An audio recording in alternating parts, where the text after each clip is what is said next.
नमस्कार, बळीराजा cells and services मध्ये आपलं स्वागत आहे। तर आज आपण मरळी या गावामध्ये बळीराजा वॉटर प्युरिफायर इन्स्टॉलेशन केलेलं आहे। तर बघा, इन्स्टॉलेशन हा कमी जागेमध्ये आणि कमी खर्चामध्ये बसवला जाणारा प्युरिफायर आहे। तर बघा, हा जो प्युरिफायर आहे आपल्या डायरेक्ट टाकीच्या नळाला जो इनलेट कॉक आहे इथे इन्स्टॉल केला जातो। ह्या कॉक चालू केल्यानंतर या मशीन मध्ये पाणी जातं। 7 स्टेज मध्ये पाणी फिल्ट्रेशन होऊन याच्यामध्ये आपल्याला इथं प्युअर वॉटर येत आहे। बघा, याचा फ्लो आहे मिनिटाला 1 लिटर, तासाला 60 लिटर। अगदी काचेसारखं क्लीन पाणी अगदी याच्यामध्ये फिल्ट्रेशन होत आहे। पाण्यातील गाळ, कचरा, माती, जंतू, आळे असतील, बॅक्टेरिया असेल, हा पाण्यातून बॅकवॉश मधून काढून टाकला जातो। तर बघा, आता दररोज आपण पाणी भरून झाल्यानंतर इथे एक बॅकवॉश सिस्टम दिलेली आहे। हा एक बॅकवॉश 2 ते 5 मिनिटं चालू करायचा आहे। पाण्यातील गाळ, कचरा याच्या माध्यमातून बाहेर काढला जातो, त्यामुळे तुमचं पाणीही वेस्ट होत नाही।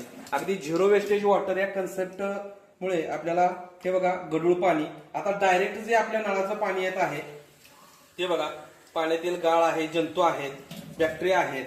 तर बघा, अगदी असं गढूळ पाण्याला असं शुद्ध पाणी बनवण्याचं काम करतं।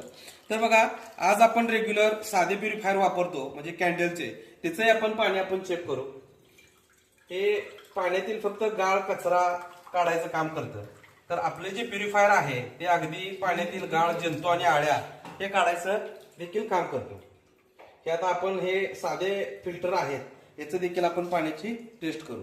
तर फरक बघा, हे आपलं बॅकवॉश केलेलं पाणी, हे प्युरिफायर झालेलं पाणी, आणि हे साध्या आपले फिल्टरचे जे आहेत ग्रॅव्हिटी फिल्टर त्याचं पाणी, अगदी हे पाणी अगदी तुमचं नळाचं पाणी, अगदी याला लाईटची देखील गरज लागत नाही। हे विदाऊट लाईट पाणी फिल्ट्रेशन करतं। कारण का, तर याच्यामध्ये 0.01 मायक्रॉन मेम्ब्रेन टेक्नॉलॉजी वापर केल्यामुळे याला ग्रॅव्हिटी सिस्टम वरती पाणी फिल्ट्रेशन करतं। त्यामुळे तुमचा विजेचा कोणताही खर्च होत नाही। त्यामुळे हा पोर्टेबल युनिट आहे। सर्वात महत्वाचं, प्लास्टिक मुक्त असल्यामुळे आपल्याला कुठल्याही प्रकारच्या आजारांना आपण बळी पडू शकत नाही। तर आजच आपल्या घरी बळीराजा वॉटर प्युरिफायर इन्स्टॉलेशन करा आणि आपल्या कुटुंबाला होणाऱ्या आजारांपासून मुक्त करा। धन्यवाद।